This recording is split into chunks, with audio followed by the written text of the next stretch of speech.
For over 1,000 years it stood, a city of legend, a symbol of power. Constantinople, the gateway between East and West.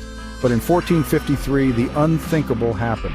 The walls crumbled, the city fell, and an empire vanished. How did this happen? What led to the fall of one of history's most impregnable cities? Stay with us as we unveil the siege of Constantinople, the fall of an empire. To understand the fall, we must first understand the city itself. Founded by Emperor Constantine in 330 AD, Constantinople was a marvel of architecture and strategy. Protected by the formidable Theodosian walls, it had repelled countless invaders, from Persians to Arabs to Bulgars. The city's location was its greatest strength, perched between Europe and Asia, controlling trade and influence. With its strong navy, strategic defenses, and the renowned Hagia Sophia at its center, Constantinople symbolized the enduring strength of Rome. Its people believed the city was divinely protected, destined never to fall. But by the 15th century, the once mighty Byzantine Empire was a shadow of its former self. The Byzantine Empire was in decline. Years of internal strife, political instability, and economic hardship had left the city vulnerable. The Black Plague had ravaged its population, and its once vast territories had shrunk to just a few holdings. Attempts to unite with Western Europe through religious agreements had failed, as distrust between Orthodox and Catholic Christians remained. The economy, once fueled by thriving trade, had withered due to shifting routes and the rise of competing powers. With dwindling manpower and limited resources, the Byzantines faced an inevitable crisis. On the other side of the Bosphorus, the Ottoman Empire was rising. Mehmed II, just 21 years old, had a vision to take Constantinople and cement his legacy as the conqueror. With a massive, well-equipped army of 80,000 men and superior artillery, he set his sights on the city. His advisors warned of the challenges ahead, but Mehmed was determined. He had studied past failures and knew what had to be done. Mehmed had learned from history. He knew that Constantinople's walls had defied attackers for centuries, so he introduced a game-changer, the mighty Basilica, a massive cannon capable of tearing through even the thickest walls. But artillery alone wouldn't be enough. He needed strategy. To cut off supplies, he ordered the construction of Rumeli Hisari, a fortress along the Bosphorus, ensuring no reinforcements from Genoa or Venice could arrive by sea. Meanwhile, he meticulously planned his assault, making use of deception, psychological warfare, and superior logistics.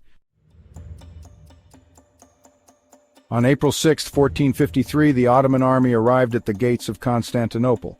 The Byzantines, led by Emperor Constantine XI, had barely 7,000 defenders, hopelessly outnumbered, but determined to fight. The siege began with relentless cannon fire. For weeks the walls shook but did not break. The defenders were resourceful. They repaired the walls overnight, filled breaches with rubble, and launched surprise counterattacks. The city's navy controlled the Golden Horn, preventing an Ottoman naval assault, but Mehmed was not deterred. He devised an audacious plan, dragging his ships over land to bypass the chain blocking the harbor. On April 22nd, the Ottomans launched their fleet into the Golden Horn, shocking the defenders. The noose was tightening. As morale within the city crumbled, Mehmed intensified his assaults, ordering constant barrages and probing attacks to wear the defenders down. After weeks of bombardment, exhaustion, and dwindling morale, the end was near.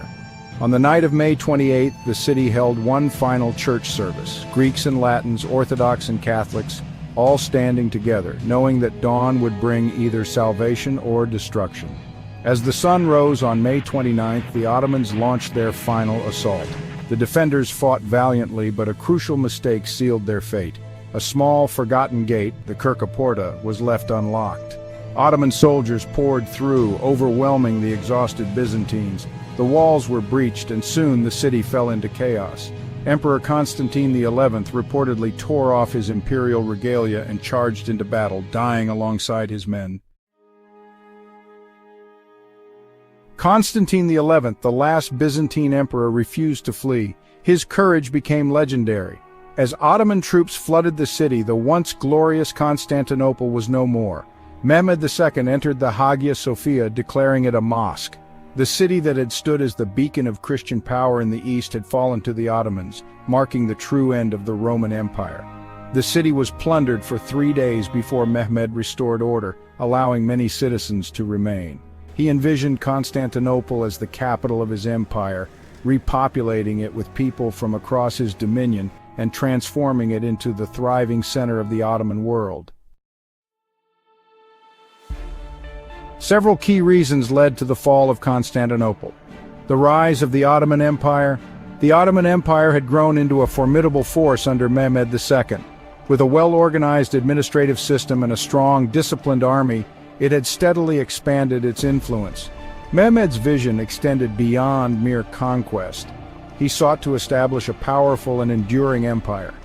His ability to unite his forces, leverage resources effectively, and instill a sense of destiny among his troops made the Ottomans a nearly unstoppable force. Superior military technology. The Ottomans revolutionized siege warfare with the introduction of massive cannons, most notably the Basilica, designed by the Hungarian engineer Orbán. These cannons, capable of shattering thick walls that had withstood centuries of attacks, played a crucial role in breaching Constantinople's defenses. Additionally, the Ottomans utilized gunpowder weaponry far more effectively than their Byzantine counterparts, giving them a distinct advantage. Byzantine weakness. By the 15th century, the Byzantine Empire was in a state of severe decline. Years of political instability, infighting among the nobility, and economic struggles had weakened the empire significantly. The Black Plague had devastated its population, further reducing its ability to defend itself.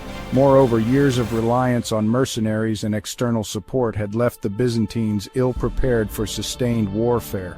Strategic Ottoman tactics. Mehmed II employed ingenious military strategies to ensure victory.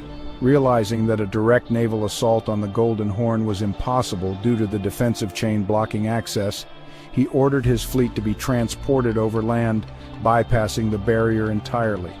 This maneuver allowed the Ottomans to launch attacks from multiple directions, overwhelming the Byzantine defenses.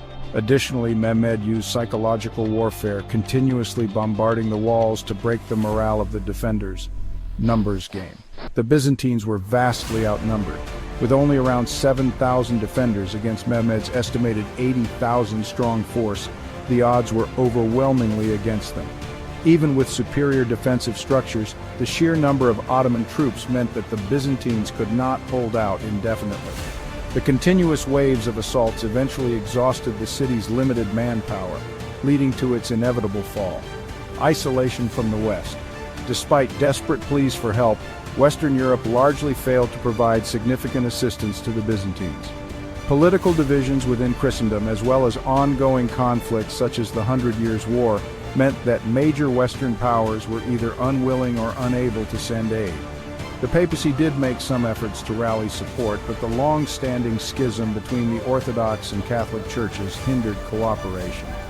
This isolation left Constantinople without crucial reinforcements, sealing its fate. The fall of Constantinople was more than just the capture of a city. It was the end of an era. It marked the rise of the Ottomans as a superpower and the final curtain call for the Roman legacy. But the story of Constantinople did not end there. Today, it stands as Istanbul, a city where East meets West and where history still echoes through its ancient walls. If you enjoyed this video, don't forget to like, share, and subscribe. What do you think was the most critical factor in the fall of Constantinople? Let us know in the comments below.